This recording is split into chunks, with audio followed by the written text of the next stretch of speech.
All right, back to the Disney strike. Who led the strike? Well, the leader of the strike, the union leader, was an animator by the name of Art Babbitt. And I should say that after the strike, I became very good friends with Art. Art Babbitt was his name. But he was the only senior animator, the only really, guy who was on the upper echelon of the studio ranks, of the talent in the studio. The one who started all these art classes. He did a lot of good for Disney and with Disney. And apparently, when the strike developed, he's the only senior animator that was asked for help from all the rabble that was the strikers that went out with us, with one other exception, a Russian by the name of Bill Teitla. These two heroes gave up their careers. They were the highest paid in the studio. They gave everything to help a bunch of rabble. And I like to say that I really appreciate it. And I always was their friend until they died. And I admired them and always respected and gave them a lot of credit for the little decency that I found in the general run of the mill, studio in Hollywood. Talk about walking the picket lines in front of the studio. Well, I tell you, that's another funny thing. The day before the strike, I heard that they had voted for a strike, and I told my friends, I said, they don't dare put a picket line out there. I'm gonna drive through them. I'm gonna smash them. Don't forget, I was from a military family in Mexico, and they don't know what conservatism is in this country unless you're the son of a Mexican general. By golly, talk about conservative. Gee. For example, when my grandmother heard that I was a union member, she couldn't believe it. My son, said she, are you a communist? Anyhow, that's another story. So anyhow, here we're out on strike now, see? And of course, we behaved like lunatics. We're a young kid, don't forget. And we were having a good time, and those inside were not having such a good time because we were so vocal and outside there, walking back and forth and yelling at them. One of the girls really stopped me cold. I was going around, real happy, and this girl comes out, a very pretty girl, and she says, and she wasn't a striker, although we'd gone out on strike for her, see? And she said, what is it you guys really want? He said, money, and she had a fistful of pennies and he threw them at us. I said, Jesus, if Walt had offered us that, we'd still be in there with you. But anyhow, that was a kind of a strike it was at the beginning. See, it was very, very cheerful and noisy. And, but then Walt, going in and out, started snarling at us for some reason, and insulting Art Babbitt, our leader, who'd be out there, on a mic, exhorting us to more action. And so, Walt took that really to heart.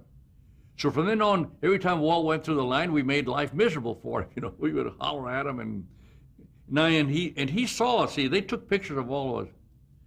And whereas I had considered myself a good friend of Walt before, I could see that he took a dislike to me when he saw me, jumping around, and I don't blame him. The difference was this.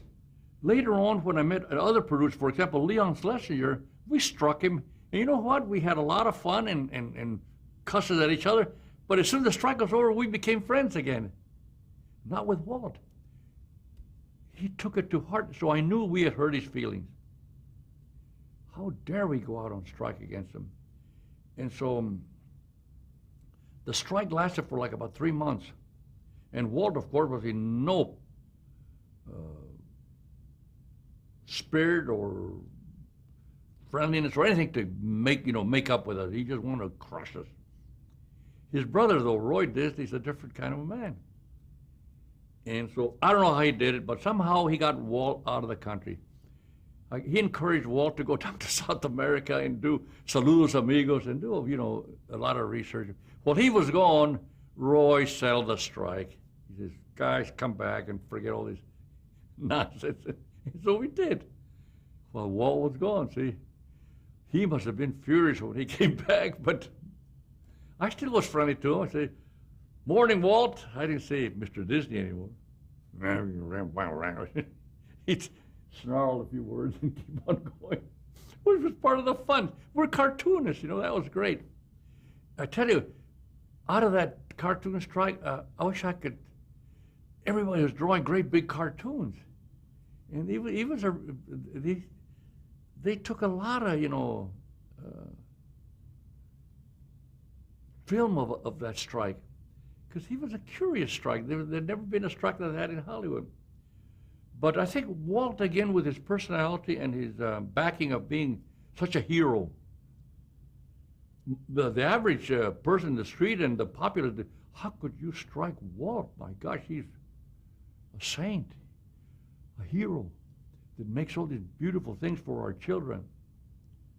It was easy, we just went out on strike. But that changed the whole spirit, I think, of animation. In the rest of the industry, they didn't care. In fact, they supported the strike. They used to come out there, and even in little planes, and encourage us. And they used to, at noon come out on the picket line with us, or have lunch with us, because on the knob, where that hospital is. We used to call it the knob. That's where our strike camp was. We had a whole bunch of tents, and we had a kitchen, and what do you call it? A union of chefs or something. A union. They sent a cook up there to cook our meals. Wasn't that great? It was fun. So we picked up the camp and then went back to work. And that's when I finally realized that Walt was in bad financial straits, because it wasn't long before there was a big layoff. And so, it was just before the war started. And I think he had already picked up, I'm not sure, but my conjecture is he already had picked up some work from the government to do, educational film for the services. But I don't know. The thing was that I was laid off with a lot of other people. And that's when I found out that the outside industry was pretty good too. I went to Warner Brothers, and it was fun. What a fun place. Now, that was full of real cartoonists and crazy, young artists. Well, before we get to Warner Brothers, let's talk about some of the projects that you worked on at Disney. Oh, at Disney. Well, I tell you, when I first started working in production, I worked on Pinocchio, which I still consider the best animated film ever made. And it was just, a joy to work on that thing. And the guy just, they just threw everything. They made good animation. Everything was just, they had a good story. And my golly, they animated mob scenes that you can't believe. It was just a very well done film. You have a chance to see it sometime again, and you'll laugh. It's a funny film, and it was well done. And I'll never forget, guys like Fergie Ferguson. Fergie was, at that time, was Walt's, I guess, #1 animator. He had a lot of good ones. Like I mentioned, Art Babbitt and Bill Titler, and there was Freddie Moore, and there's a whole bunch of guys that, all of them were great animators. And, but anyhow, Fergie was responsible for some of the funniest animation I've ever seen. And he did it there for Fantasia. He was a type of a personality. He was one of the guys that would say, when we had in those classes I was taking at night, he'd stay in once in a while and give a lecture on drawing the characters. He always preface his lecture by saying, well, I can't draw. He said, when I became an artist, a cartoonist, I did it because somebody told me to use a quarter, a nickel, and a dime to draw, and I learned to draw. use a quarter, for the head, dime for the ears, and then a nickel, just use it. And that's the way he learned to draw. But then he started drawing poses, of action poses. And boy, could he draw. Did you also work on Fantasia? Oh, yes. Which and segments? then, see, as soon as we finished Pinocchio, they started already, preliminary work on Fantasia. So from there, we moved right over to everybody, all the rabble that was, that could draw, moved over from Pinocchio to Fantasia. The really good artists went from Pinocchio to Bambi. But we that worked on Fantasia, I think, had the most fun. Me and my friends, we used to think and say, someday we'll be proud to admit that we had worked on Fantasia. Because within the ranks, there was a lot of, criticism and a lot of comment on what we were doing. And now these were guys that had wonderful, background in art. They had great art appreciation. They knew all about the famous artists of history. And they complained about some of the philosophy of some of the things we were doing, even though we were cartoonizing it. Kelly, how could we take, somebody said once, oh, I know what started, and Walt started. He had seen some dailies on the Sixth Symphony, which we refer to that as the what was it? He was like the Bawdy Symphony. It was a story about a lot of drunkenness and a lot of great fun of centaurs and centaurettes, and it was just and when Walt saw the first dailies, I wasn't in the room, but in the sweat box where they ran the thing. He said, "Oh boy," he said, "this is great. This will set old Beethoven in the map." Well, some of my friends were there said, "Is he crazy? Doesn't he know who Beethoven is?" Anyhow, so see, that was some of the conflict, very subtle conflict against Walt's irreverent, uneducated comments about these guys. We did a film on the rites of spring. And at that time, what's his name, the Russian composer, was, I guess, living here in L.A. So Walt called him over to see what we were doing. Very proud. And again, I wish I'd been on the sweat box, but they said that old stone face, that was, Stravinsky. He sat there like that, saw the whole thing, got up, shook Walt's hand, and left. And old Walt turned to him, boy, he liked it. He thought, he did have a comment, though, Stravinsky. He said, I hardly think that when I was doing the ballet, I was doing a history of dinosaurs and the start of the world, he said. And he walked out. Walt took that as a compliment. We were embarrassed. God damn it, what's the matter with Walt? I mean, it wasn't our place to say, but I'm just saying there was some of the conflict that also led up to the strike. Conflict between real artists and Walt, who was just a great producer. But they were very subtle. Believe me, there was only stuff that 2 or 3 of us would talk about and then, forget about it. Because it was so much fun working when we were working. We loved what we were doing. Well, now after Disney, you joined Leon Schlesinger. Now, how did that come about with Warner Brothers? How did that job come about? Well, in a way, that's what led to my going to Warner Brothers. When I was laid off, must have been in sometime in the end of November, because while I was laid off,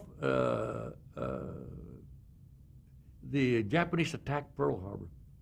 But anyhow, I went over to Warner Brothers to ask for a job. Well, old Leon was happy hiring everybody he could because he said, there's going to be a war and everybody's going to be taken. I'm going to need a lot of artists. So he hired me. And he was a funny guy, you know. I tell you, he never harbored any. You could get in a big fight and argue with him and everything. As soon as it was over, it was over, and he'd come back to the way he was. And another funny thing about old Leon, he didn't know this, but Porky Pig was a caricature of Leon. and he loved Porky Pig, but he never knew why. He once said, "Why don't I see any more Porky Pigs? How come we don't make Porky Pigs? We used to hate to animate Porky Pig." And so, but Leon, he says, "I don't see any Porky Pigs."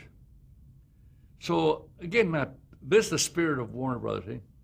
Those writers and the storymen said, "By God, we'll show them." So no matter what story they were working on, every once in a while they put in a still of Porky Pig doing something. Eh?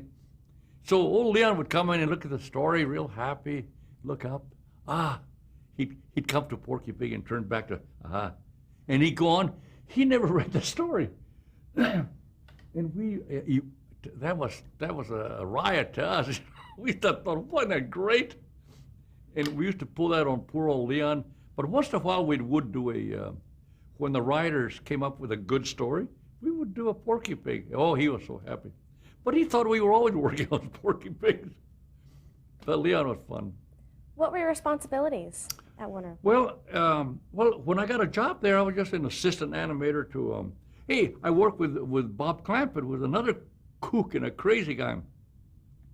And he's the first one that made me an animator, Bob Clampett. He said, "I'm wasting money on you. You start animating." Okay. I was very happy because his stories were real wild and crazy and great for a cartoonist to work on. How did their animation style differ from the Disney animation style? Pardon me. Well, animation is animation. No matter where you're doing or what you're doing, it's the same. All animation is the illustration of a movement or an action by a series of drawings. You make enough drawings to illustrate that action, and if you flip it in a book, it animates and it does what you want it to do. And so the mechanics of animation from Disney to Warner are the same, except now we were working on better models, better drawings. At Disney, the drawings were maybe better, but they were very stilted and unsophisticated. They were realistic, and we tried to make them as realistic as possible. At Warner's, it was the opposite. You're a cartoonist, make it funny. And so there, at Warner's, we animated as we pleased, and none of this three-dimensional nonsense. Because if the design was flat, we animated it flat, or did what we could to create the illusion of three-dimension, but no three-dimension. And we just were free to do what we pleased at Warner's. And that was the freedom, see, that I didn't know existed. It was great. See, at Disney, we were rigidly, enforced to animate in a certain way. And maybe that became the Disney style of animation. But it wasn't the style of the animator. The animators would animate. And they'd animate. At Disney, for example, I witnessed this. When we were working on Bambi, one of my friends, I'm trying to think his name, anyhow, he had a job of doing animating Thumper. He was a rabbit. When they go through puberty and they first realize that there's a female rabbit as well as there's a male rabbit. Anyhow, and so his job was to animate Thumper's reaction when he first sees his little girlfriend. And so he did what everybody else did, like that. All kinds of wild takes, all kinds of wild takes. All of them were rejected by everybody. Nobody liked them. Everybody would have done it different, see. He finally came to, all he did was this. No animation, just a hell drawing of the rabbit with eyes wide open, and the only thing that moved was his Adam's out. That was a killer. Somebody said, "Wow, that's great animation. That's the best animation we've seen in a long time." There's no animation at all, but he was now that was animating, and I don't remember that Walt had a reaction to it, but I know that we loved it when we saw that take. Well, now talk about working with some of the other animators and directors at Warner Brothers, like Tex Avery. Tex Avery was an incredible, not so much an actor, he was a great director. Tex Avery was a great director, and he had that cartoonish sense of humor too. And he invented, not on purpose, but economic use of the medium. The medium is very slow. You do 25 feet a week, if you're lucky, or maybe 10 or 5, whatever. It takes time to do all these drawings by hand. And so Tex Avery said, golly, let's start him on a movie and then just take a long pen and have a lot of dialogue. Nobody on there, just the guy talking off stage, and it'll be a real cheap scene. Okay, yeah, and he was. And so he did a lot of, he was always inventing ways of economizing, all that work. And he had a great instinctive sense of time. Things happen, in a certain way. At Disney, everything would be very slow. At Disney, if you walked, you animated, a guy would walk on 12 or on 16 frames, which is a very human walk, very slow. With old Tex Avery, do it on 10s. It was funny. It became funny. Instead of having a ponderous slow walk, it'd be blah, blah, blah, blah, blah. Sometimes, and when old Mel Blanc saw that, he'd add those funny effects. Another funny guy that was not a cartoonist, but he added to the joy of our business. So Tex Avery was especially a creative, director. Frisch Freleng was pretty good too. And I love Bob Clampett for his craziness. Bob Clampett would just do the craziest thing always. It was never just this, It always had to be something like, no, well, why don't you take him up first, then squash him flat. No, don't give me any of this. Squash him flat. And we'd do it like that. He was just wild. What about Chuck Jones? Chuck Jones? Well, I always admired Chuck Jones, not necessarily for his filmmaking, but for other reasons. But Chuck Jones, unfortunately, I think, tried to be very cute and very, very precise about his gags. I don't know. I like Frisch Freleng's timing, or like Tex Avery's, and even old Bob Clampett. Chuck was more deliberate, more like this, rather than scatterbrained. And but he was very, he was very popular and very. And his films were very well received. I don't know that the producer liked him as well. The producer, I think, certainly Leon, he liked the wild film that Frisch Freleng or in fact, he even liked Clampett's, Bob Clampett's crazy film. One time, film's supposed to be like, 500 feet long, 6 minutes. But one time, Clampett just got carried away, and we had like about 8-minute long films.